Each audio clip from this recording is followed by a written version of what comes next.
You've given me like a ton of stuff about the Volkswagen Golf. Yeah. I got to admit, I'm a little overwhelmed here. Mm-hmm. It's a car, right? Right. But like one of the top-selling cars around the world? It is, yeah. Like, that's a pretty big deal. Yeah. Consistently one of the top 3 best-selling cars globally. Wow. For decades. For decades, yeah. All right. Color me intrigued. So we got like articles. Right. We got historical data. Yeah. We even got stuff about electric golfs. Yes. And racing golfs. Mm. So we're going deep today. We We're are. going to be exploring the evolution of this thing over, what, 8 generations? 8 generations, yeah. Uncovering the innovations, the scandals, the whole 9 yards. It's quite a story. So where do we even begin? Like, how did the Golf even come to be? Well, you can't talk about the Golf without talking about the Beetle. Okay, the Beetle. Yeah. So by the 1970s, the Beetle, Volkswagens, Like the beloved people's car. yeah, it was getting a bit old. Right. They needed a successor. Okay. And that's where the Golf came in. So they had to figure out how to replace a legend. They did. That's a lot of pressure. Yeah, and they went in a completely different direction. Really? Oh, yeah. How so? The Beetle was rear-engined, air-cooled, Okay. rear-wheel drive. Okay. The Golf was front-engined, water-cooled, front-wheel drive. So a total 180. Yeah, a radical shift. So were people like freaked out? You know what? It was a huge hit. Really? Yeah, the first generation Golf, or the MK1 as it's known, MK1. was a game changer. Okay. Practicality, fuel efficiency, and just fun to drive. Right. Things that people really valued. Yeah. Especially during that time. Especially during the fuel crisis of the 1970s. That makes sense. Yeah, So the Golf was a hit right out of the gate. it was. But how did they keep it, like, fresh over all these years and generations? Well, each generation built upon the success of the previous one. Okay. New features, technologies, design elements. Okay. The MK2, for example. Saw the introduction of the 16-valve GTI. The GTI. Yeah, which created the hot hatch segment. So like a hatchback with like sporty performance. Exactly. So the GTI became a cultural icon. Yeah, the GTI. That's like the one you always see in those street racing movies and stuff like that. Absolutely. Yes. A blend of performance and affordability. Okay. The MK2 also introduced the Synchro, Synchro, what's that? Volkswagen's first all-wheel drive system. Oh, okay. So it added another dimension to the Golf's capabilities. Wow, so they were already branching out. Yeah. Okay, what about the MK3? What did that bring to the table? The MK3, this was a technological leap forward. Really? Oh, yeah. It introduced the TDI diesel engine. TDI diesel. Yeah. Okay. Incredible fuel efficiency and torque. Wow. And this really changed the perception of diesel cars. Really? Yeah, showing they could be economical and fun to drive. Okay, so the MK3 was all about efficiency Yeah. and changing people's minds about diesel. What about the MK4? The MK4 was a refinement of the formula. Go ahead. It had a longer production run than some other generations. Oh, wow. Yeah, it was even produced as the MK 4.5. MK 4.5 in certain Yeah, markets. what? Brazil, China, Mexico, Okay. and even Canada as the City Golf. Wow. So even after the MK5 came out, they were still making the MK4. Yeah. Wow, I must have been that good. It was that good. Okay, tell me about the MK5 then. Well, the MK5, Mm-hmm. it saw the return of the rabbit name in North America Okay. and the introduction of that powerful 2.5-liter engine. Okay. And they had this memorable fast marketing campaign with those quirky spirit totems. Oh, yeah, I remember those ads. Yeah. Like, they were everywhere. They Yeah. were, and you got, like, a little figurine with the car, right? Exactly. A clever way to connect with a younger audience and Yeah. inject some personality into the brand. So the Golf was, like, evolving, getting more powerful, Yeah. and dabbling in some pop culture marketing. What about the MK6? What did that generation bring to the party? The MK6. Yeah. This was all about refinement and sophistication. Okay. Improved interior quality, introduced new diesel engine technology. Right. They had features like adaptive chassis control, Adaptive chassis control. What's that do? allowed you to adjust the suspension for a more comfortable Oh, okay. or sporty ride. So you could tailor it to your mood. Exactly. Pretty fancy. Yeah. Okay, so we're up to the MK7 now. MK7. This is getting closer to the Golfs we see on the road today. It is. Right. Yeah. What's the MK7 all about? This was a technological showcase. Really? Oh, yeah. They had gasoline, diesel, Okay. CNG, electric, even hybrid. Wow, that's a lot of options. That's modular manufacturing for you. Right. Building all these different versions on the same basic platform. Okay, that's pretty cool. They also introduced the Virtual cockpit. Virtual A cockpit. digital instrument cluster. What's that? It's like having a giant smartphone right in front of you. Oh, yeah. I've seen that in some newer cars. Yeah. It's really cool. It was a game changer Yeah. for the segment. Okay, so last but not least, the MK8. The MK8. What's the latest generation all about? Efficiency, connectivity, safety, Okay. a range of hybrid options, Okay. advanced driver assistance systems, Right. even Car2X technology. Car2X. What's that? The car can talk to traffic lights and stuff. So, like, the car can communicate with other cars and infrastructure? Exactly. Wow, that's some serious sci-fi stuff. It is. It's amazing how far the Golf has come. It really is, and we've only scratched the surface. Right. There's a whole other side to the Golf that might surprise you. Really? Yeah, it's electric history. Wait, there were electric Golfs. There were, I had no idea. believe it or not. When did that even start? It goes all the way back to the 1970s. Seriously? The 70s? Yeah. Tell me more about these electric pioneers. It all started with the City Stromer, City Strom. a limited-run electric Golf built in the late 70s. Okay. Keep in mind, battery technology was in its infancy back then. Right. So these early models, they had a limited range Okay. and relied on clunky lead-acid batteries. So more of a proof of concept than a practical car. Exactly, yeah. Okay. But it showed that Volkswagen was thinking about electric mobility even back then. Wow, in the 70s. Yeah, then fast forward to the late 2000s, Okay. and they were experimenting with a plug-in hybrid research project called the Golf Variant Twin Drive. The Golf Variant Twin Yeah. Drive. Okay. This was a step towards a more viable electric Golf, Okay. combining a decent electric range with a gasoline engine for backup. So like a stepping stone to the fully electric Golfs we know today. Precisely. Okay. And that brings us to the e-Golf, The e-Golf. which launched in 2014. Okay, the e-Golf. It offered a practical real-world range and was surprisingly popular, Really? especially in Europe. They even updated it in 2017 with a bigger battery and faster charging. So it was like a legitimate contender in the EV market. It was. So why isn't the e-Golf still around? Yeah. I thought it was doing pretty well. Volkswagen decided to shift their focus to a dedicated electric platform, Oh, which led to the creation of the ID.3. the ID.3. It was a strategic decision to move away from adapting existing models and go all in on a purpose-built electric future. Right, so the e-Golf paved the way for the ID.3. Exactly. Like a passing of the torch. Yeah. A new chapter in their electric journey. Exactly. And it shows how the Golf has been a proving ground for new technologies and ideas, even as the automotive landscape shifts beneath it. Right. Yeah. That's pretty cool. It is. So we've covered the electric side of things. Mm-hmm. But what about the, like, sporty side? Oh, yeah. You mentioned racing Golfs earlier. I did. And did the Golf ever get to, like, flex its muscles on the track? Absolutely. The Golf, especially the GTI, has a rich motorsport history. Okay. One of the most notable achievements was the APR Motorsport team.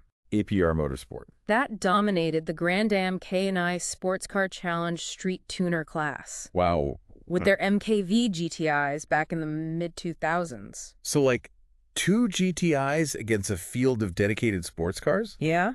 That's impressive. They even won the championship a couple of times, Wow. proving that the GTI could hold its own against some serious competition. Yeah, so it wasn't just a grocery getter anymore. No. It was a legitimate race car. Exactly. Wow. Okay. And then there's the Golf TCR and Golf GTI TCR, Okay. purpose-built touring cars Okay. developed by Volkswagen Motorsport Mm-hmm. for the TCR racing series. Okay. These were designed and engineered for speed, agility, and endurance on the track. Wow. They even updated the car in 2016, Right. making it even more competitive. So they took the spear of the GTI and cranked it up to 11. They did. It's amazing to think that a car known for its practicality and everyday usability could also be a track weapon. Yeah, that's the beauty of the Golf, its versatility. It can be anything you want it to be. Right. But no deep dive into the Golf would be complete without addressing the elephant in the room, Okay. the emissions scandal. Right. Dieselgate. Yeah, It was a big deal, even for people who aren't car enthusiasts. it was. Can you give us the rundown? I can. What happened? Well, in 2015, Okay. it came to light that Volkswagen had installed software in several of their diesel models, Okay. including the Golf, Okay. that could detect when the cars were being tested for emissions. Okay. When they were, the software would activate a clean mode to make the cars appear much cleaner than they actually were in real-world driving. So they were cheating the system. Essentially, yes. Wow. They were manipulating the results to meet emissions standards, Okay. which was a major violation. Right. And it really damaged Volkswagen's reputation. Yeah, that's not a good look. It's not. What was the fallout from all of this? Massive. Really? Yeah. How so? Volkswagen faced billions of dollars in fines and settlements. Wow. They had to recall millions of vehicles worldwide. Wow. It was a major blow to the company. Right. And it took them years to rebuild trust with customers and regulators. It's interesting, though, because despite all of that, the Golf is still one of the best-selling cars in the world. It is. People clearly still love it. Yeah, it's a testament to the car's inherent appeal. Right. Versatility, reliability, overall driving experience. Okay. And Volkswagen has been working hard to move past the scandal, Right. focusing on electric vehicles Right. and Yeah. sustainability. Speaking of sustainability, Yeah. we've talked a lot about like different versions of the Golf, from Yeah. the GTI to the e-Golf. Yeah, But we haven't really touched on its overall impact on the environment. that's a good point. The Golf has always been known for its fuel efficiency, Okay. especially the diesel models. Yeah. And with the introduction of the e-Golf and now the ID.3, Right. Volkswagen is clearly committed to a more sustainable future. So even though the Golf has had its share of controversies, it's also been a pioneer in fuel efficiency and electric mobility. Yeah. It's like a complex character with flaws and redeeming qualities. Exactly, and that complexity is part of what makes it so fascinating. Right. But there's one more aspect of the Golf we haven't touched on.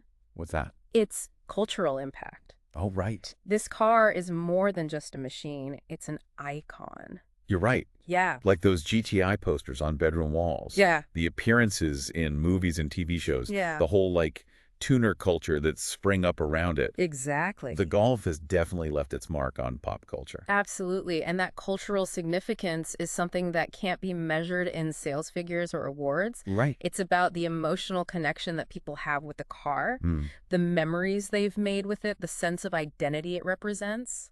So the Golf is a bestseller, a technological innovator, a racing champion, and a cultural icon. Yeah. What else is there to say? Yeah. This deep dive has been Yeah. an eye-opener, Mm. to say the least. We've only scratched the surface, but Right. I think we've highlighted what makes the Golf so special. Yeah. It's a car that has transcended generations, cultures, even continents. Right. It's a global phenomenon, Yep. a testament to good design, smart engineering, Right. and a bit of luck. And a bit of luck. But we can't forget that the automotive landscape is constantly evolving. That's true. With the rise of electric vehicles, self-driving cars, all sorts of new technologies, it makes you wonder, what does the future hold for the Golf? Right. Can an icon adapt to such a rapidly changing world? That's the million-dollar question. It is. Will the Golf continue to evolve, embracing new technologies and staying relevant for decades to come? Right. Or will it eventually fade away, becoming a cherished memory of a bygone era? I guess only time will tell. I think so. But one thing's for sure, the Volkswagen Golf has earned its place in automotive history. It has, It's a car that has captured the hearts and minds of millions of people around the world. for sure. And as we look ahead to the future of mobility, Yeah. it's worth remembering the lessons we've learned from the Golf. It is. Lessons about innovation, Yeah. adaptability, and the enduring power of a good design. Absolutely. All right, listeners, we've thrown a lot of information your way. We have. But now we want to hear from you. Yeah. What's your favorite Golf memory? Right. What's the most surprising thing you've learned about this iconic car? Share your thoughts with us on social media. We love to hear your perspectives. And while you're pondering all things Golf, we'll leave you with one final thought. As we zoom into the future, right? Yeah. With all these electric cars, self-driving cars, Right. can a legend like the Golf keep up? That's a good question. Or is it going to become like a museum piece? Yeah. Something we tell our grandkids about, It's a question a lot of people are asking. Yeah. Volkswagen has some big decisions to make. Right. Do they go all in on electric with the Golf? Or do they, let it retire gracefully Yeah. and focus on these new models? It would be sad to see the Golf, disappear. It would. It feels like it's been around forever, I agree. Yeah, but the auto industry is changing so fast. Right. Like what was cutting edge a few years ago is old news today. Right. Yeah. So Or were you saying this is the ending line for the Golf? It's hard to say for sure. Yeah, Only time will tell what Volkswagen decides. right. But no matter what happens, Hmm. the Golf has made its mark on the world. That's for sure. It's more than just a car. It, It's like a cultural icon, it is. a symbol of, I don't know, something. It represents practicality, reliability, even a bit of fun. Right. And for a lot of people, it's Yeah. a reminder of a simpler time Yeah. before all the fancy tech and self-driving stuff. I think you're right. The Golf has a certain Yeah, charm, Mm. a timeless quality that's hard to define. absolutely. And that's why, even if the Golf itself disappears one day, Right. its legacy will live on. It'll Yeah. inspire designers, engineers, Yeah. maybe even those self-driving car programmers. Yeah. Maybe someday, Yeah, in a future filled with flying cars and teleportation, right. we'll look back at the Golf and think, wow, those were the good old days. Maybe we'll even miss having to drive ourselves. Huh. Maybe. Who knows? Well, listeners, thanks for joining us on this deep dive into the world of the Volkswagen Golf. Yeah, thanks for listening. It's been a wild ride. It has. We've covered a lot of ground. A lot. The history, Yep. the innovations, the scandals, So racing. the racing, the electric Golfs, everything. Everything. And we've learned that the Golf is more than just a car. It is. It's a story of change, adaptation, and the enduring spirit of innovation. And it's a story that's still being written. That's a great point. So what does the future hold for the Golf? Who knows? We can't say for sure, Yeah. but one thing is certain. Mm-hmm. Its legacy will continue to inspire and intrigue us for years to come. Absolutely. And who knows, maybe we'll be back for another deep dive in a few years to see what's new with the Golf. Maybe. That'd be fun. Yeah, I'd love that. Yeah. But for now, Mm-hmm. we'll leave you with this thought. Okay. Whether you're like a diehard golf enthusiast or just a casual observer, Right. take a moment to appreciate this iconic car. Yeah, because even in a world that's constantly changing, there's something special about a car that has stood the test of time. Well said. Thanks again for listening. Yeah, thank you. And until next time, keep exploring, Keep learning. keep learning, and keep those engines revving.